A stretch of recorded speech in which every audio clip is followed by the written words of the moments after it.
Fiche 10. Voyager, itinéraire et horaire. L'itinéraire selon le but recherché. Cela dépend du temps dont on dispose. Généralement, on prépare son voyage avec des cartes routières. Si l'on est pressé, on prend les grands axes. Si on a le temps, on peut prendre les routes touristiques. L'heure de départ et d'arrivée. Elle se décide en fonction du but du voyage, mais on choisit généralement le matin tôt et en période creuse. On fait également attention à la météo, à la longueur du voyage et aux étapes à effectuer. Pour l'heure d'arrivée, elle peut être conditionnée par un rendez-vous. À ce moment-là, on prendra une marge de sécurité. Les étapes, elles doivent être prévues avant le départ et doivent être plus fréquentes si le temps est mauvais.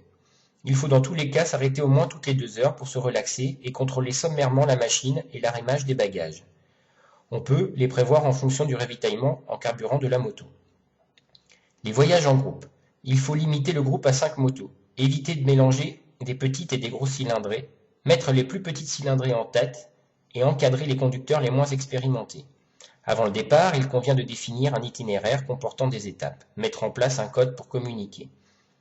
En cours de route, il faut respecter les distances de sécurité, ne pas rouler de front et éviter de passer en groupe dans les agglomérations. On peut décaler les motos pour avoir une meilleure visibilité et avoir une liberté d'accélération ou de freinage.